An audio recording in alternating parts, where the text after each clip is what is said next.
Hello and welcome. And before we meet this week's guest, I just want to take a moment to share a really inspiring book for anyone who struggles with making important decisions. It's called The Necktie and the Jaguar, and it's by retired clinical psychologist, Jungian analyst, and shamanic practitioner, Carl Greer. In addition to revealing how he tapped into the wisdom and power of unseen worlds for guidance and inspiration, Carl's fascinating memoir offers some really valuable keys and questions that inspire the kind of thinking that guides you effortlessly on your own path to transformation. You can check out that book at carlgreer.com. And now, joining me today to share the stories behind the 10 books that influenced him the most on his life journey is writer, teacher, proponent of positive change, and internationally acclaimed branding expert and leadership coach, Gary Szenderski, who also is an award-winning author, writer, 3 books: The Book of Zen, Stories and Inspiration for a Changing World, Szen Zone, Reaching a State of Positive Change, and Now and Szen, The Path to Positive Change Begins Here. Gary Szenderski, welcome. Thank you, Sandie. So nice to be here. I love the way that you've parlayed your name into the titles of your books. I mean, how could you do otherwise, being a branding expert? You know, I got to say, it wasn't my original idea. You know, I worked at an ad agency and I was working on my first book. And somebody said, you know, you've got a great name. Like it is the Book of Zen. And I thought, okay, well, it was years later. And I recalled that conversation and I thought, hey, I am a branding guy. Let's put it on the book. Yeah. And I kind of got rolling on it. I think that's probably the end of it, though. 3 are probably enough. Well, I don't know. I like it. I mean, you know, you can't forget you, and you can't forget the name of the book, can you? Or the author. That's hopefully not. Yes, it's been good. Yeah. It's been a good run. Okay, so when it came to compiling your 10 best books, you said, if I have to give this assignment a label, it would be spirituality through the lens of self-discovery. Explain what you mean. You know, what I mean is I think all of our connections to a higher power, always, whatever we want to call it, begins internally. And that is getting to know yourself. And it is an easy thing to say. And you think, my gosh, I walk around with myself all the time. I should know me by now. But it's easier said than done. And so when I look through the lens of self-discovery, I think not only do you see what's going on inside of you, but you have a chance to glimpse at the bigger picture in the world. And that's where the divine holds its presence. And that's where we all kind of aspire to get to. And the other thing I'll say to that is, because I think it's all kind of connected, and in my world and in branding, everything matters. Everything is connected. Nothing's in isolation, is that we are part of the process. And through all of our own self-discovery, we end up connecting dots with everybody else who's on the same journey. And we don't always recognize it. And sometimes we get too busy to think about it. But the reality is, I think it's always, the on button's always on as far as learning about ourselves. Yeah, for sure. At what stage of your life did the light turn on for you? Oh, boy. I think it's of the 10 books, probably halfway through the 10, when I started to work on my own writing. That's when it changed for me. And it was a couple of things going on simultaneously. This would be probably my second or third company, where I was just, you know, traveling around the country, going to different boardrooms, working on branding and marketing. And I realized that I had heard the same pitch, seen the same package, talked to the same CEOs, heard the same angst, and felt it in the room so many times that I just kind of sat back a little bit and I became more of an observer. And in that calmness, I kind of found inspiration. And 2 things happened because of it. One is I was able to actually start to write. Maybe I was channeling, I don't even know, but I started to write my own stuff. And the other thing is I started to be a calmer presence in my business. And I got more coaching done that way than trying to always be on and always being the presenter and always doing the ads. I was actually listening a lot more and learning a lot more. So that would be, in terms of chronology, probably the early 2000s or something like that. Well, as a branding expert, I mean, words would be very important to you. Obviously, they convey so much. Did you have any idea that you were going to also write books? No, I shortened the name originally. My company is called Zen Marketing, SZEN, because people couldn't spell Szenderski. And if you have a name like mine, you spell it a lot. So it was just a kind of a shortened thing, but I didn't think there would be any books coming out of it. I started writing, emails and stuff to my clients, just inspirational things for my team. And people were sending it out to other people. And they were saying, could I get more of this? And it became a thing. And after so many years of adding people to the reading list, a friend of mine who has a show on PBS called Between the Lines with Barry Kibrick said, I like these things, Gare. He said, if you ever put it into a book, I'll get you on the show. And that was the catalyst. And I did. It took a lot longer than I thought to do, but it was well worth it. Did it surprise you that so many people liked your words of wisdom and, the positive change that you're always writing about and encouraging? Well, it's something that everybody can use all the time. And I wouldn't say I'm a cheerleader by any stretch, because we all kind of get, to where we're kind of unbalanced and we get off sometimes and everything's not always positive. But the point is that there always has to be a direction that eventually turns us to something positive. Because I really believe you can't stay in the ennui too long. You have to kind of dig yourself out. So I practice what I preach as much as I can. I have some bad days and I read my own stuff sometimes. Or I go, now that you've got me digging up these books over time, I've got all kinds of things I can pull from again. So when you compiled your list, 1 to 10, is that in a chronological order or? In some ways it is more about where I was in my life at the time. And what really struck me, what I was reading. And again, as I was saying to you earlier before we went on the air, some of these things, I don't remember reading them, but I know that it was important to me. And as I reread some of these and made some comments, which I put on the website, I rediscovered it. And so you can kind of circle back. And I remember where I was. Like this first book was The Art of Loving, right, by Eric Fromm. Oh, there it is. And the original one I had the hard copy, and I was really precious. I always think books are so special. And I try to buy the hard copy, and I try to get them signed by the author, and I go through the whole thing. And I love all of the people that you've had on your show, incidentally. They're amazing. That was, to me, I was the only person reading that in the student union at the school I was going to, because it called to me something about love that, and this guy's a psychiatrist, so it was coming at a self-discovery place that was the beginning seeds of that spiritual journey, because I was learning about love from the inside out. So what drew you to the book? Was it a recommendation or was it the title? I heard people talking about it in school. I was originally an English major. I was going to be a teacher. It turned out I ended up being a teacher, but whether I know English or not is still debatable. But I just heard about it, and I got it, and I told other people about it, or I passed the book along. Things can go through campuses. Then this was the 70s, right? So it's a little bit different. We don't have social media. So it was what you were holding in your hand is what the books you had that were in your backpack that you could share and talk about. So how big of an impact did it make on you? I mean, was it one of those, oh my God, epiphanies galore, or was it a slow burn kind of thing? It was a kind of a slow burn. I think I got the gist of it, talking about the difference between loving oneself and loving a divine presence.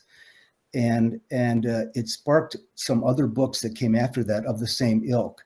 Transactional analysis was a big deal in the 70s, as people were talking about, the power of one and how you connect with other people. And there was a lot of different theories on it. I found it fascinating because I had never taken that in school. All my education, and I went through prep school for college, we didn't have any psychology books. I mean, it was English and it was Latin and it was some other stuff, but So this was all new reading to me, and I was loving it. And I read a bunch of books in the same genre. So book number 2, Calling, Finding and Following an Authentic Life by Greg Levoy. Yeah, this is interesting. Greg Levoy, I met the man. He used to be a writer for USA Today newspaper. And he spoke at a group called the Inside Edge. That I remember that. You may have been there a couple times.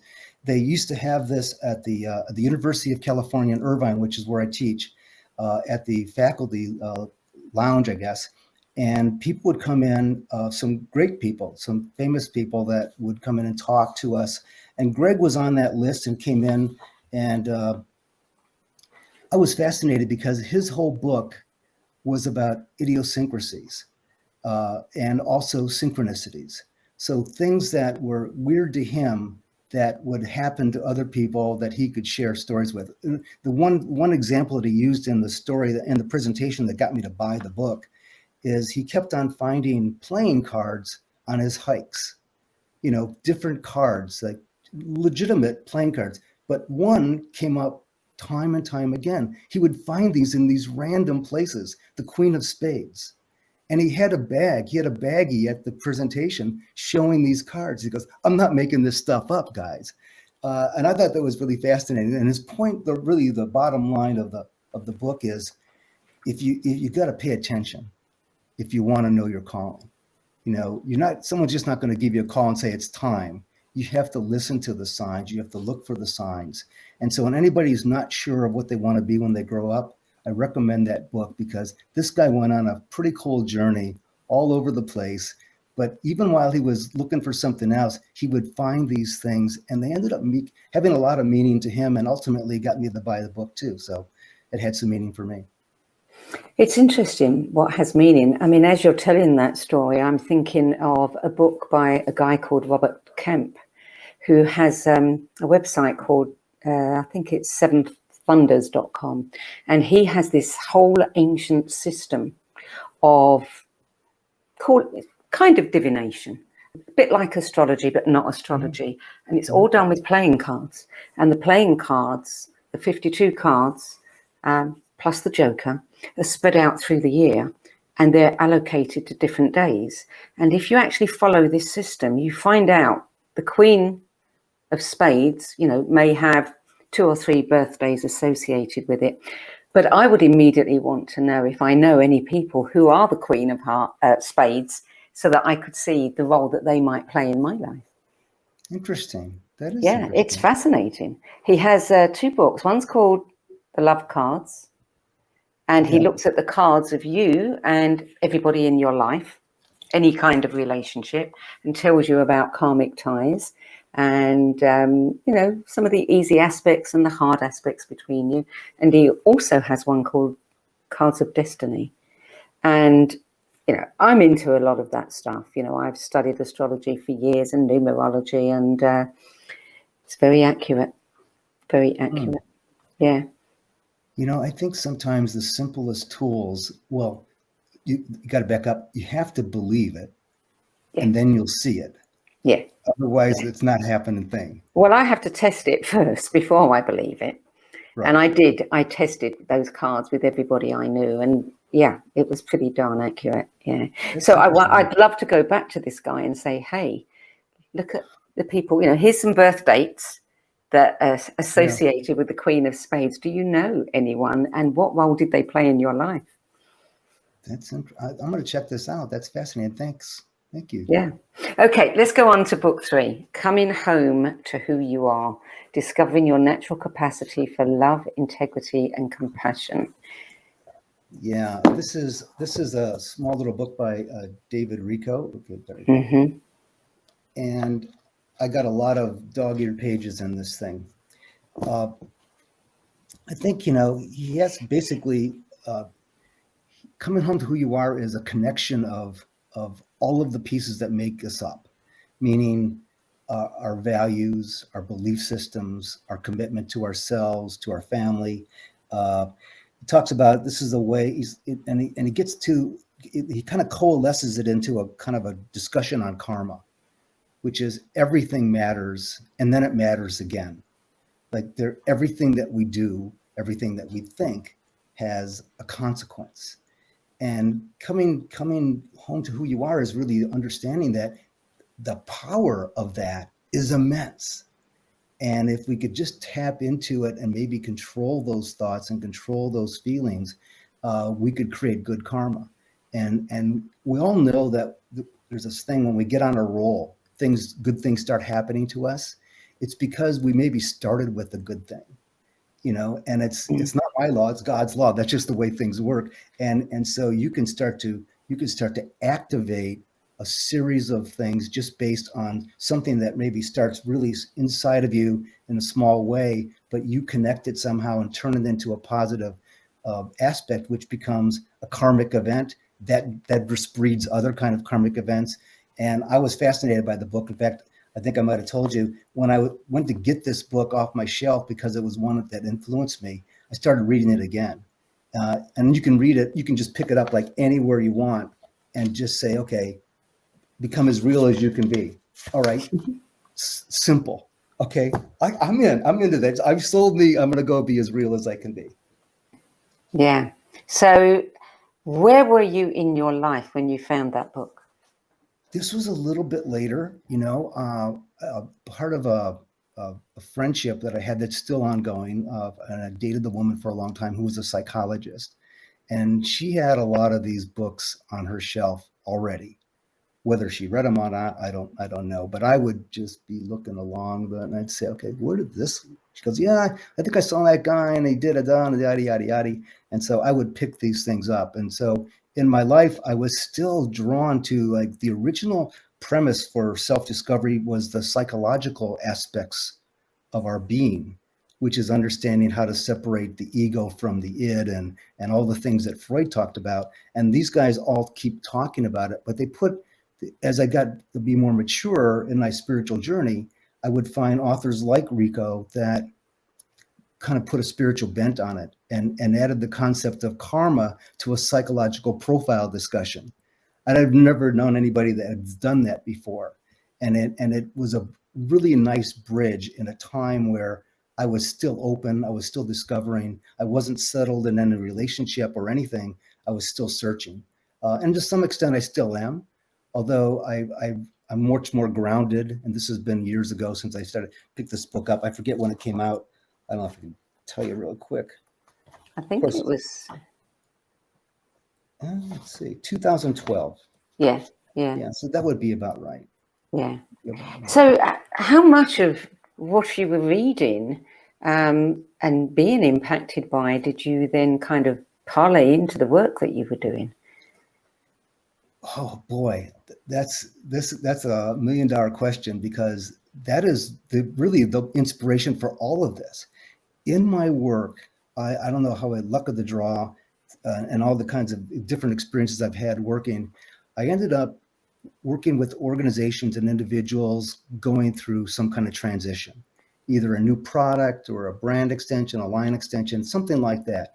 And in the process of transition, there's a lot of angst created. There's a lot of fear of change. Not just that the company has to make a product different or go to a different market, but the people have to go with it. Sometimes it involves a merger, and sometimes it involves something to do with the management team. But inevitably, the CEO or the owners would be the ones who were impacted the most. And they found me to be a willing listener to talk about the transitions. And I just captured all of that information, and I just started to talk about being a transition expert. And so I started writing about change. I started talking about change. And sure enough, if you ask anybody, are you going through a transition? They're going to say yes. And so that's, as a marketing position, and it was perfect for the company. So I hope I answered your question, but I'm kind of, what I'm reading is also connected to what I'm doing. Yeah. And I will inevitably quote a book to a client, or I'll put it into a weekly blog or something that I'm writing for somebody, because I do a lot of ghostwriting, and it works because change is something that's a constant in the universe. We all have to go through it. We all do it. Sometimes we can control it. Sometimes we can't. And those are really, incidentally, the gist of all my books is how to deal with change when it's your turn to make something happen, or when something happens to you. And so it's all connected. I can't separate the books now. I couldn't. They're like glue. They're like part of my psyche. So Why do you think we all are so afraid of change?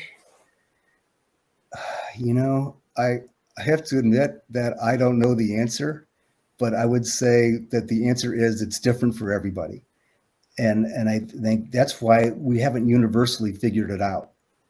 Because a change for you and a change for me, we might see the same thing and that could change our lives instantaneous. Think about 9/11, something that was a global event.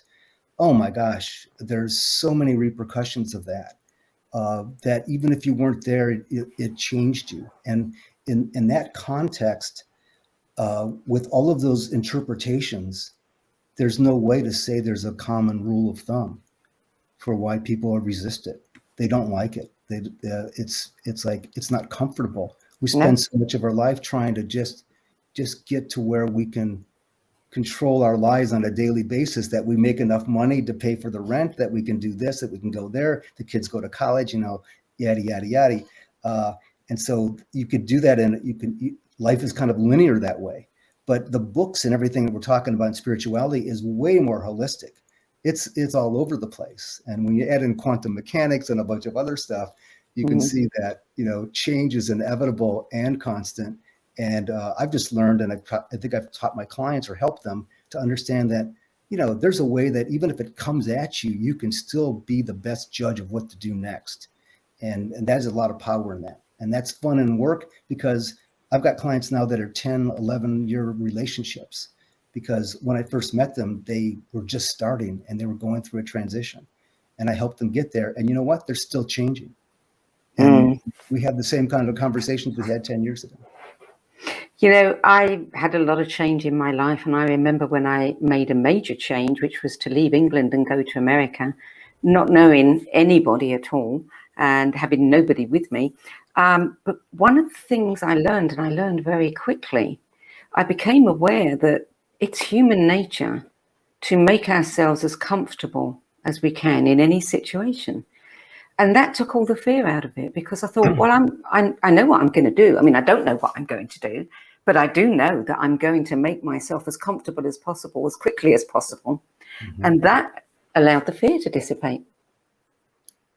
Okay, so did you have a trick mechanism for making yourself comfortable? Did you do some self-talk or some meditation or what? No, it was never, ever cut and dried. It was never a sequence of events, things I had to do. I just knew that with my personality, the person that I am, I knew that I would naturally be making moves to make friends as quickly as possible. So that would take away the loneliness, and being in a strange place, and would answer a lot of the things that go along with change. And I think it was just a trust in that, understanding that you can deal with this because you know how to make yourself comfortable. You just said the key word, I think, which is the trust in yourself. And that's what brings the comfort, because you can take on anything that comes at you.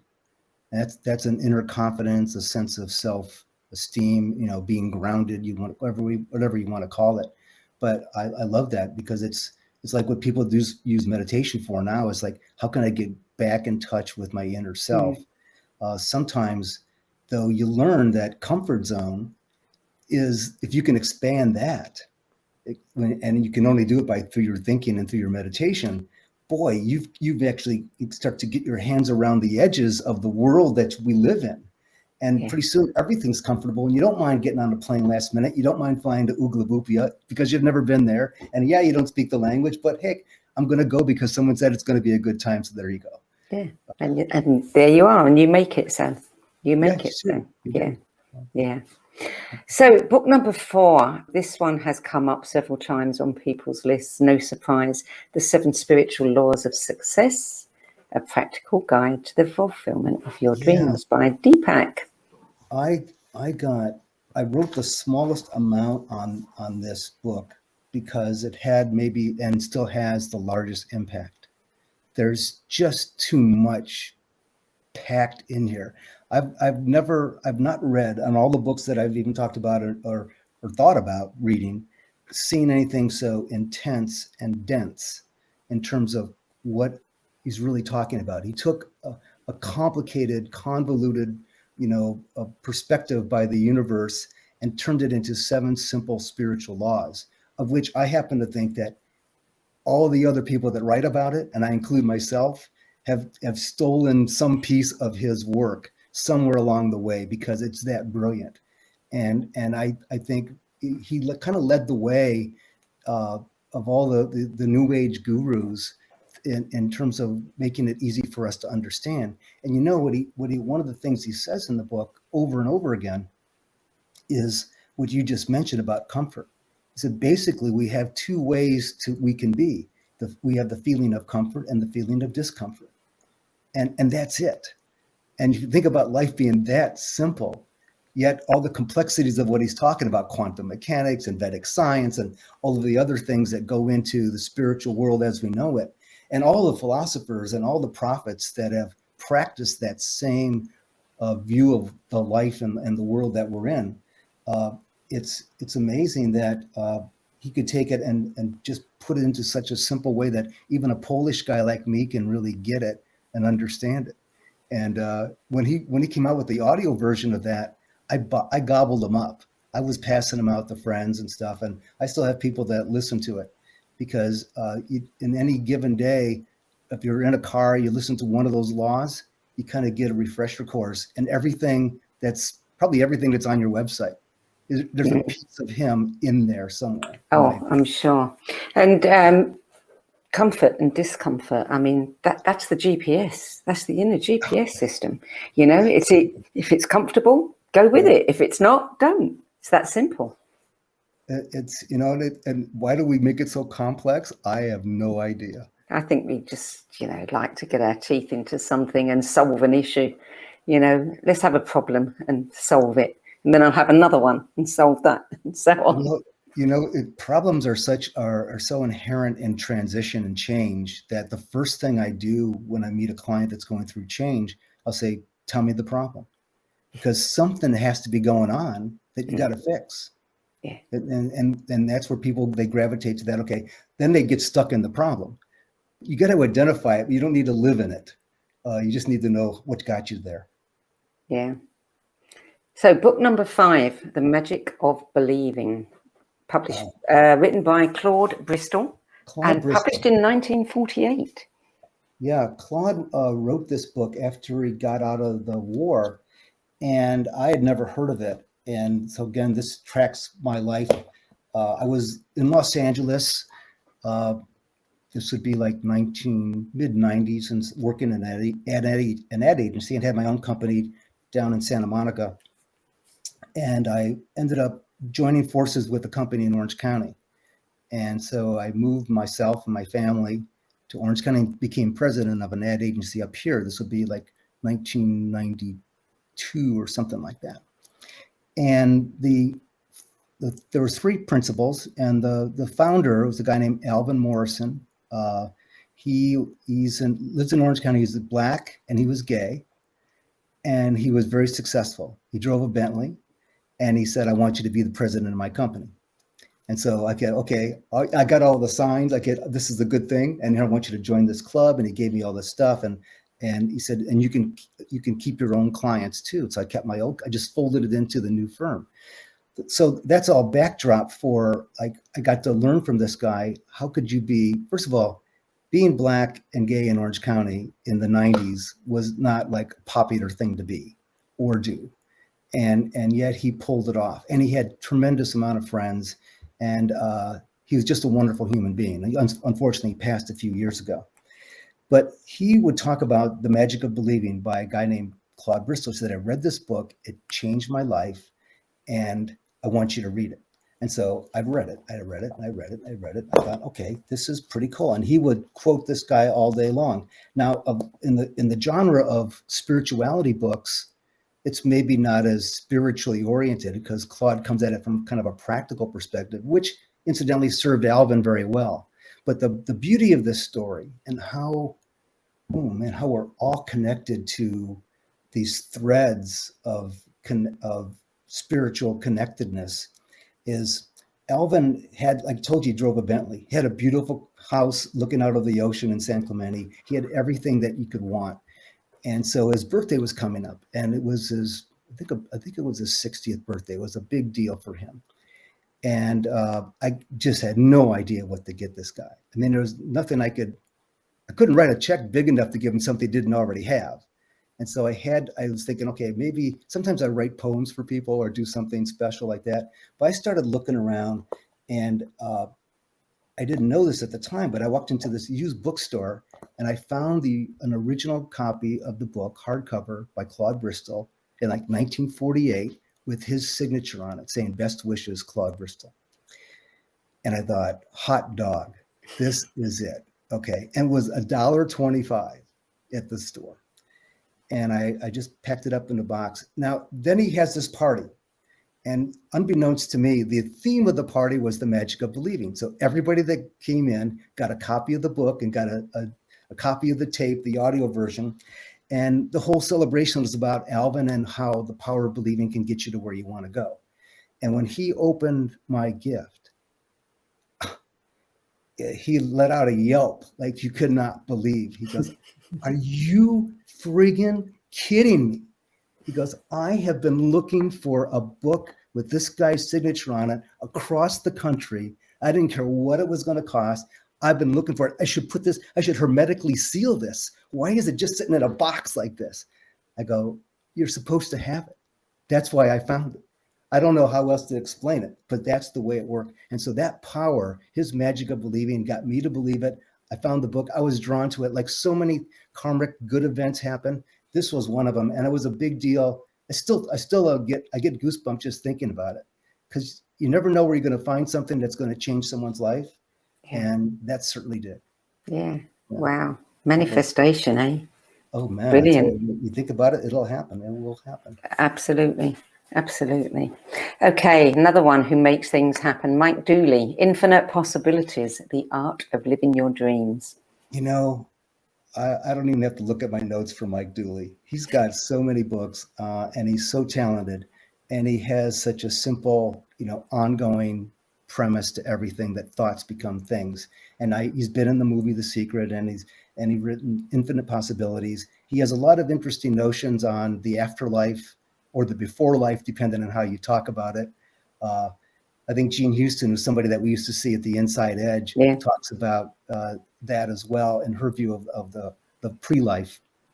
So I just really subscribe to those notions that we have the power within to change the world.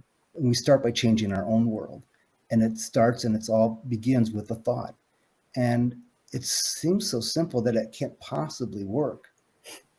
However, that's the way God is. I mean, you get simple things. Like if you think that we were made in the image and likeness of our Creator, which so many religions talk about, we have that power instilled in us already to create. And what Dooley's done is he kind of packaged it in a way that makes it real easy to do and real easy to apply. And he continues to write really miraculous stuff in his daily book called Notes from the Universe, which I continue to read. But he's an excellent author. I've taken a lot of his stuff. I've tried to extrapolate. Actually, his thoughts on how we start by choosing the parents that we want to have and diving into life that way. And the fact that this might just be a big ride at Disneyland, like planet Earth is an amusement park for us to have manifestations of whatever we want.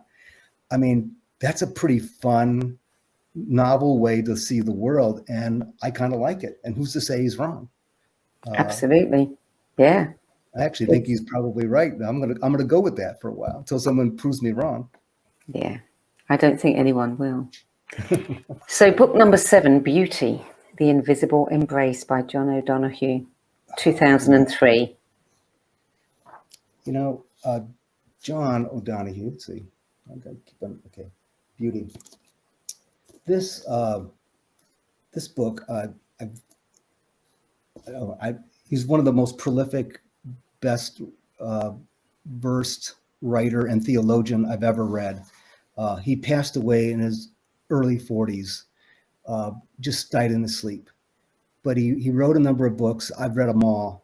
And this particular one, The Invisible Brace, Beauty, is at the end of the book, you find out that what he's been talking about all along is God. And he does it in such a way by understanding the nature of how color works, how sound works, how we interact with nature. He's from Ireland. He's got this great Irish accent, and I listened to his Irish brogue, and he's just got it right on, And he talks about death, and he talks about life, and he talks about finding a dead person next door and saying, and his father says, she's gone. He goes, well, if it's not going to happen to all of us, he goes, we should be talking about this shit like more and more, like, come on. And so he has a really good sense of humor, but he brings it all together in saying that, there's a power in the universe that is transformative, and you can tap into it. And it comes through the way of nature. And he was on an interview show, the guy I mentioned earlier, Barry Kibrick, and Between the Lines. And I saw his interview and I thought, okay, I like this guy. I got the book. I loved it. I called Barry. I said, I'd like you to make an introduction. But that's when I found out that he had passed away, almost the same day that I made the call.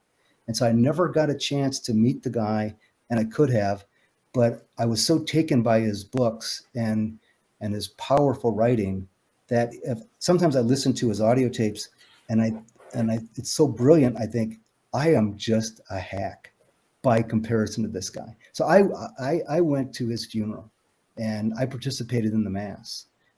As you can imagine, a big Irish Catholic ceremony, and I met a lot of his friends from back in Ireland, because he had one service here in the United States and one there. And then I started picking up his stuff. So I've never let him go. He's part of me all the time. People that, if you're into wanting to see another view of the world, coming at it through nature's way, and also being a priest, a former priest, he's got a bent on the Bible and its implications that few have. And he kind of ties them all together nicely in this book. I highly recommend it. There's immortality there, isn't it? Oh, absolutely. Right there. Absolutely. Yeah, we've had a few of his books mentioned. I don't think we've had this one mentioned on our list before, but his name has cropped up quite a few times. Yeah, I'm a big fan. Okay, so book number 8, and you prefaced your description of this by saying it might seem strange to include my own book, but it was cathartic and enlightening to go through the process and be able to capture my own sense of purpose.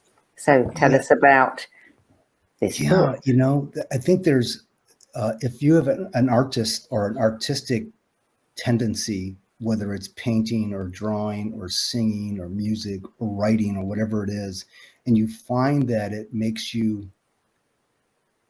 come alive, you tend to our earlier discussion, it makes you comfortable. It gets you grounded. You go back and back to it. So I started writing. This goes back to the days when I met Alvin and the magic of believing. I started writing things to the team. We had an agency that only had 9 people when I joined. He wanted to grow the company. We had 60 when I left. And we had become pretty large and pretty successful.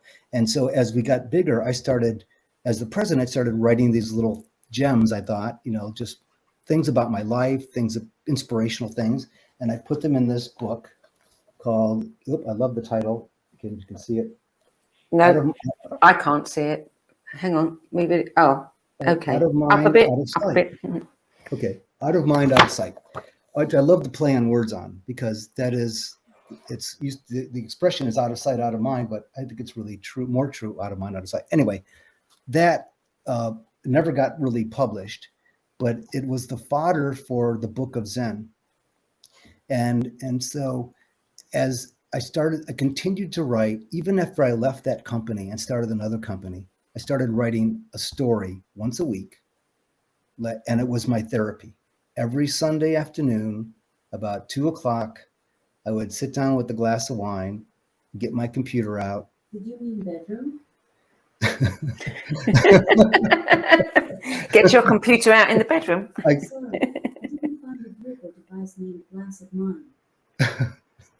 that's my, I can't even say her name because she'll start talking to me. But So your version of Siri or something. yes, something like that. Yes. Okay. So anyway, on Sundays, and I would just write whatever called to me. Usually it was something, an event that would happen. Sometimes it was very just simple, like let's go out and celebrate New Year's, or let's go do something really good. And I had a number of readers that started to grow over the years, and I got so many of them that when I told you a little while ago that I was asked to put these stories into a book, I started with Out of Mind, Out of Sight, what I already had, and I added to it, and it became the Book of Zen. And the Book of Zen, you can see all the marks through there. So it's been marked up many times, and it's always on my shelf. And I actually read my own stuff to kind of help me feel better, because I figured if I got through something before and I wrote about it, maybe it'll be the catalyst to get me through this next thing. And so, and I think that's true for anybody that journals. You know, it happens to be something that became kind of a popular book, and was easy to write because I was just doing it once a week. And after 3 or 4 years, you have a lot of stuff. And so authors that go through and just close off the doors and get the blinders on and just power through a book, and it takes sometimes months, sometimes years. I don't think I have that kind of tenacity or energy. But so my style worked, and I continue to write a new story every week as it goes. And now I've got 3 books filled with these stories, and they're all about the same thing. But the point is why it was so cathartic for me is that for a long time I thought I was just talking to myself. And as people would read it and respond, they would share things in their life that they said, you must have been thinking about me when you wrote this. And that's the most common response I get when I write a story, is that you know something I don't know. You know about me, don't you? Because this is calling to me right now. And I think that is really just a great compliment to get. And it's an indication that I'm on the right path, and I continue to do it. And then that gives me comfort. That gives me a lot of joy. I don't know if I'll have a 4th book, but you never know. You never know. So book number 9 comes up again and again, and it's absolutely beautiful book, The Untethered Soul, The Journey Beyond Yourself, Michael Singer. You know, this book is heavy. And it's not very heavy to hold. It's good. But I had to read it a couple of different times. And then on the cover it says, read this book carefully and you will get more than a glimpse of eternity. That's by Deepak Chopra. All right, so the endorsement was great. And this is another book that came off the shelf of the person that I was seeing in my life, who's a psychologist. And you know, I think the best thing I got out of the book, having read it a couple of times, is that we are our worst enemy when it comes to being free. We put our own limitations on, our own self-deflating, limiting beliefs. We package up our personality and our angst and all of our tension into stress that keeps us from doing anything. And what this book tried to help is like, that's all created by your mind. And just as much as it's created and causing you issues and discomfort, you can actually switch that and let yourself go a little bit and create comfort and find that zone. And then he talked a lot about that. And again, it reminds me of dealing in the image and likeness of our Creator. You know, if God has given us the power to create, why in the world would we manifest stuff in our heads or think about things that just aren't any fun to think about? They're only problems and issues. And the one thing about worry, as Walt Disney said, it's a terrible waste of imagination. And so we do that. We all do it. I still do it, you know, and I know I'm doing it, but sometimes it's hard to stop.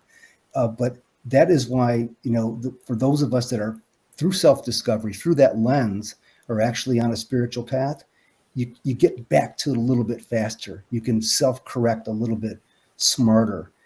You don't spend so much time in the bad places.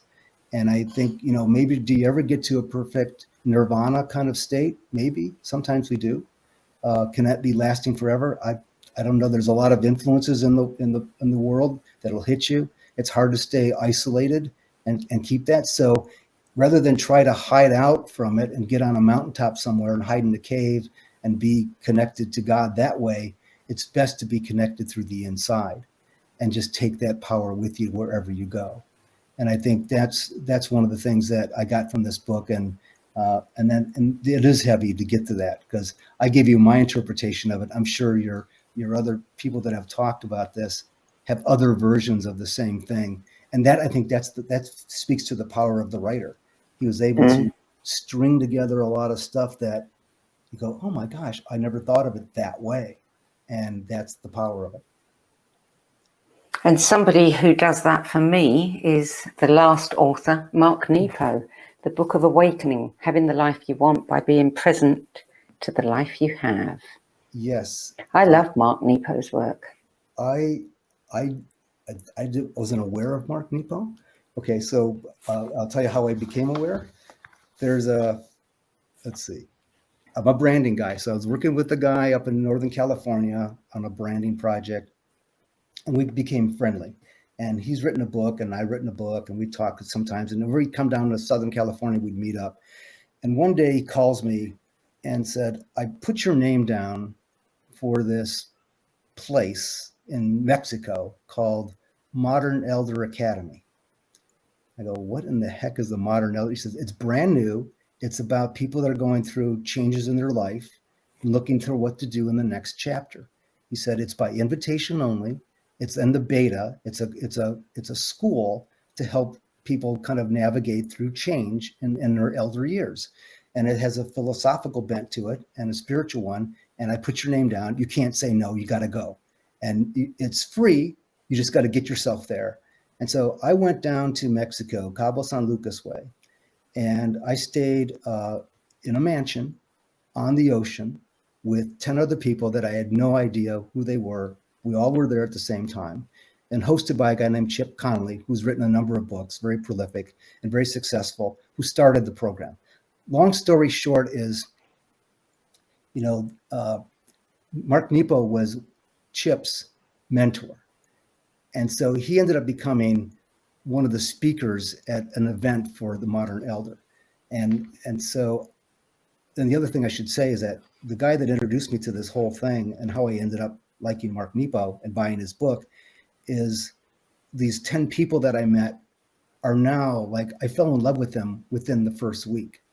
And our curriculum for that week was really great. It was meditation. It was self-awareness. And so we would meditate every morning. I'm not a meditator. I don't often have the patience for it. But I learned because I was in good company, and we were all different people. There were doctors, there were professors, there were people that were Google executives. They were coming from all over the place, all kind of sharing this 50, 60-year-old kind of like, what am I going to do next kind of thing? And it was amazing. And I made some great friends. And that book, as soon as I heard Mark talk about it, I said, I got to get that. And I know he wrote it to be read as one story a day. I couldn't put it down. I just went through it. And as with all the books that I read, I'm just writing notes, and I will still go back to him. He's brilliant. And as being a cancer survivor, he's got a piece of the spiritual pie that very few people can see. And I think through that lens, he's just brilliant and has changed a lot of lives, mine being one. Yeah. What it does for me is, he wrote that book, one story a day. He's done others where it's like one thought a week. Mm-hmm. He silences me.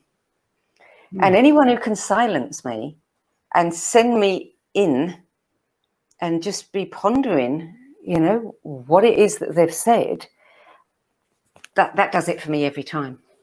Wow. That's interesting. Because you're right. I've known you a while. You have strong opinions on things. Yes, I do. and I like to hear them. I like to hear them. But yeah, if someone can turn you inward a little bit, Yeah, and make you think yeah, and shift your perceptions a bit. Or even just, well, what do I really think about this? yeah, You know, those kinds of philosophical questions. That's what I love about his work, that he yeah, stops me. yeah. And again, like being a cancer survivor, when you go through that kind of gauntlet, Yeah. trusting in your own sense of self and spiritual connectedness, boy, it is powerful, and you can't argue with the results. It's quite amazing. Mm. So that's your 10 books. What are you reading now? Oh, you'll love this. It's totally antithetical to everything we've been talking about. It's called Lamb, uh, the Gospel according to Biff. Okay, I don't have it in front of me, but Sounds like a comic. it's a novel, and it's about Biff, who is Jesus's best friend in the first 30 years of Jesus' life. And it just gives a perspective to what life was like with the Savior. Uh, and it's all biblical, but it's very irreverent. It's sarcastic. It's funny. One example is this guy Biff, who tells Jesus what to do, and Jesus constantly performing miracles, as a kid, not even knowing what he's doing. He's a little 6 years old. He's making things happen, and Biff, in the meantime, is really. This is going to sound really. What's the word? Irreverent. Irreverent. Yes, he's got the hots for the Virgin Mary. As a little kid, he just can't take his eyes off her, and so that's what I'm reading, and that came to me through another connection, through a person I just met. Said we were talking about, just like you and I talk about spirituality. Says, I think you might like this. It's totally on the other side of the spectrum, but within it are some nuggets, and I just started it, so I can't highly recommend it or say it's bad, but I am laughing as I'm going through it. It's a fun read. I'll have a check that one out. So I want to talk a little bit about branding, Yes. Because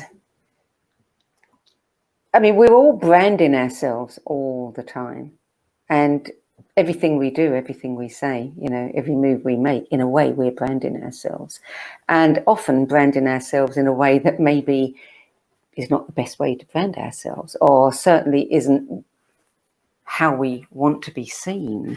What attracted you to branding, and what is it that keeps you in that arena? That's an excellent question, because I wouldn't have considered myself a branding person when early in my career. I was a writer, and I worked for the LA Times and some stuff like that. But once I got into the ad agency business, I started seeing how creatively ideas can come to life. And the ones that were the best, in my view, were the ones that were consistent and were authentic. And so I stuck with that. And one of the things, all these books that we've been talking about have an authenticity about it coming from the author. And so I try to bring that to my level of work in advertising. And I didn't call it branding at the time, although that's what it was. I was just kind of getting the strategic underpinnings right. In order to do a good idea, you have to have the foundation done. And that's where branding does all the hard lifting, all the heavy lifting. And anyway, I got to do more and more of it. And as I said earlier, all my clients tended to be going through some kind of transition. So I developed a kind of a style, and I developed this really simple. If I had a whiteboard right now, I could get up and do it for you. I would. A really simple presentation that takes about 10 minutes, where I talk about all of the things that will impact the brand that we can think of. Might be a lot more discussion on any one of the pieces, but it's basically comes down to what can we do for ourselves and internally to change our brand? What about us? What do we want to improve to make our brand better? Externally, how do people see us, and how do we adjust to that? Strategically, what do we want to be when we grow up? Those are the whats we have to worry about. And then on a tactical side, how are we going to get there? And so it's really kind of the law of intention and the law of attention, intention and attention. Branding is all about that. And the intention is the branding piece. The attention is the advertising. And so they were all connected to me, and it continues to call to me. It's been a great run. I've never really done anything but this. I don't know what else I would do. I teach it. I mean, I write about it. I work at still. I'm working. I'm not. I can't think about retirement at all. I'm still pretty young. I got some grandkids and stuff going on, and branding has been my life. It's been my blessing. Why is it so important? You know, it's because it's in a microscopic way. It's like what we've just been talking about. It's part of a journey. To brand is to say, it's like putting the seal on the cow. You're saying there's something special about it. Eventually, the brands that they put on the cow to keep one separated from the other started to mean something. And people started to articulate, okay, well, this cow is leaner than that cow. And over time, we just got so sophisticated that like everything matters. In a branding, everything matters. Nothing's in isolation. So why it's so important and why it keeps calling to me is that it's part of life. Everything that we do is not isolated from anything else. And the other thing about branding, it's a discipline more than anything. Pay attention to your own brand, how you do your TV shows, how you do your interviews. You've got something that obviously calls to you, and you keep on doing it because it makes you happy. And also, you know, the other thing is that it makes the people that you talk to happy. You make me happy. You know, Sandie, what can I say? So that's like doing anything. When you find your calling, whatever it is, you get really good at it, then you can really start to enjoy the process. And so as much as I was a little bit nervous and excited about today, I realized I was going to be in good company. And so there's no fear. And I think in our own personal brands, when you come to grips with who you really are and there is no fear anymore, that's when you've really self-discovered. That's the transforming power of that. And that's what separates us from animals and other people that don't have that. Yeah, that's a really important point. I mean, there are many people who, you know, may be watching this, who want to write a book, start a business, you know, produce something, who think about branding, but don't know where to even begin. And one of the hardest things, I mean, you mentioned earlier is, you know, how do you come across to other people? What do other people think of you? Yeah. And we rarely get to know what other people really think about us. Yeah. You know, in my definition of a brand, there's three pieces. In any company or any product you want to think of, there's the personality of the people that are making it, because we inject our own piece of self into everything that we do. There's the actual characteristics of the product or the service, whatever that might be, the ingredients or the efficacy of it. And then there's the image of the user. What does it say about the people that are buying it?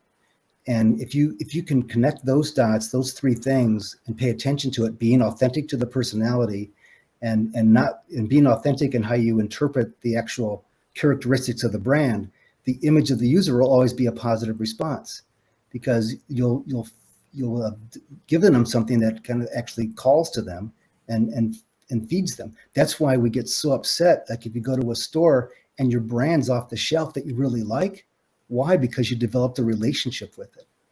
And if you don't think relationships are important in branding, think about the relationship that was violated when Coca-Cola introduced New Coke. You go to the office in Atlanta at Coca-Cola and you see thousands and thousands of notes and letters of people saying, "What are you thinking? What are you thinking? Changing my Coke? It's 100 years old. You're changing the formula?" And they were pretty cocksure that it was going to be a success, but it only lasted about a week or so. And that's the science of it. They did everything right. They are the number one brand in the world. They had 300,000 interviews, spent gazillions of dollars testing it. They were convinced it was going to make a big difference, and it did. It made a big difference by upsetting the people that already were using it. already like you. So our relationships, our brands are those kinds of connections to people and things around us. You must have come across in your career, you must have come across companies who want you to rebrand them, create an image for them, and you know that it is completely inauthentic. What they want to do is not in alignment with how they do business or how they behave. What do you do then? Oh, I've been really lucky, but there are a couple of instances where I just could not finish. I literally, I went to the owner and I said, what you think you want to happen and what the people that work for you and the people that buy your product think are so out of line that I would be doing you a disservice if I helped you get there. And I'm going to tell you right, I don't think you want to get there. And it was a hard conversation to have. And it was actually, I avoided having to tell her some really nasty things that I heard, just because part of my process is asking about the person that's running the show. And I said, I can't finish. And I left the project, and I didn't even send them a bill. I learned so much, because at the end of it, a brand, a product, whatever it is, especially if it's a service as this was, is you coming through. It's what you are. And when you're not being honest with yourself, you're not going to get the kind of response you're looking for. Very true. Very true. So, piece of advice can you give to anyone who's listening, who's thinking, I've got to wrestle with this branding idea, in order to sell my book or start my business? Or is there a little gold nugget that you could give them as a really good, launch pad?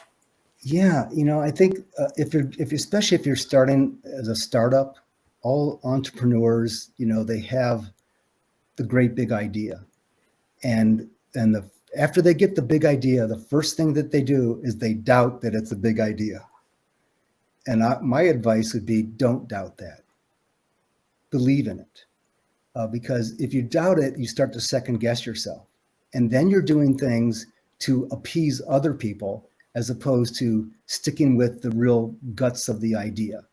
Usually what we can think about, what we have conceptually in our head, is the best first way to go. And if you change it too many times, to our example of Coke, you're gonna have problems. So stay true to what got you there, and I think you'll be okay. And if you want a second opinion on it, you can reach out to me. I got plenty of second opinions. Do you do online courses for individuals, people? I can. I've done some seminars that way.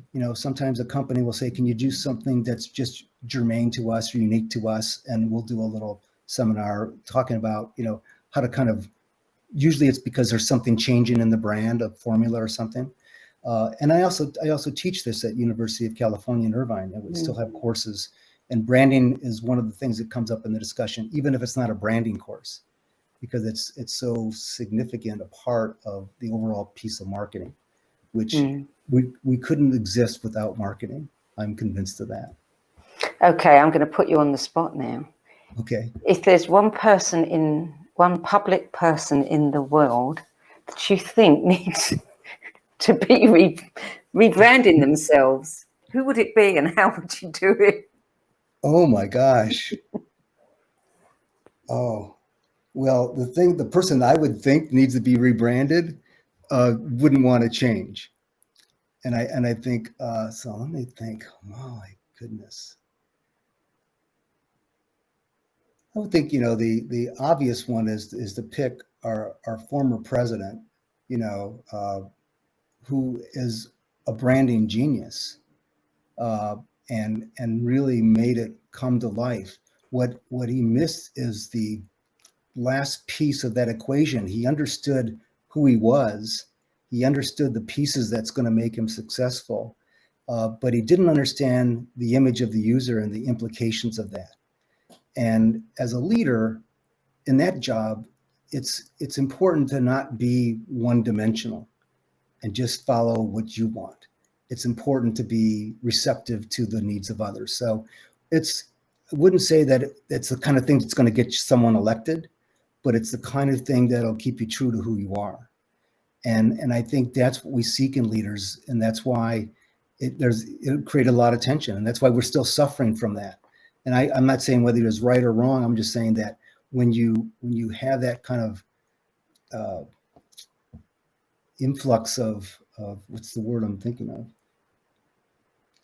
It's just going to have a disruptive influence. Puts everybody on edge, and when you're walking on eggshells, something's going to break.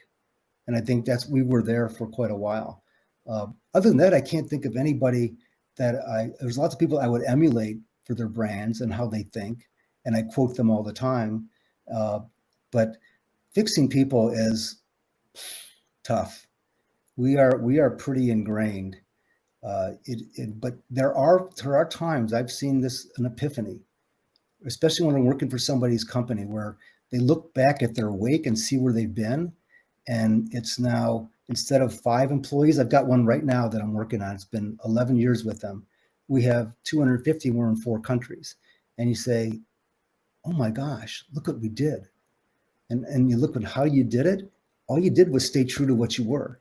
Yeah. It's not rocket science. You can get there. There are no big brands or small brands. There are only companies that are just starting and some that have been around for a while. Mm.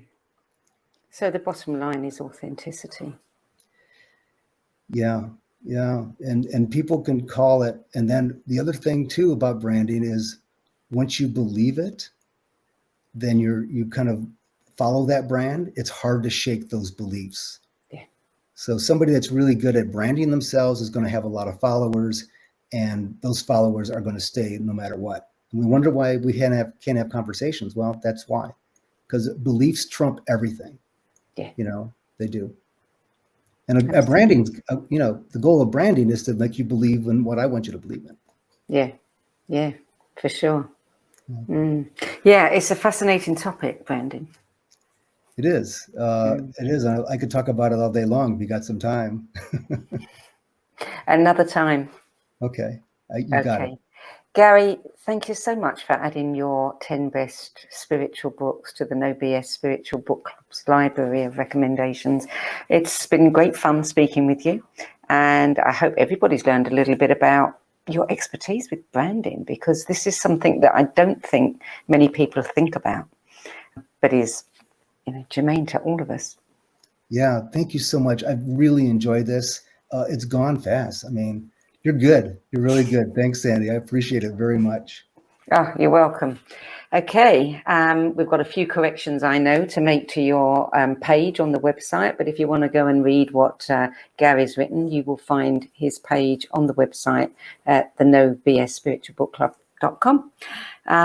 That's it for this week. You can see all the videos in this series on the video page and on the website, and you can also sign up to be the first to know who's coming up next. And while you're there, if you know you have a book in you, but you don't know where to start, click on the Work With Me tab and find out how my experience helping others bring their books to light might help you birth yours. So that's it. I'll be back next week with another episode of the 10 Best Spiritual Books.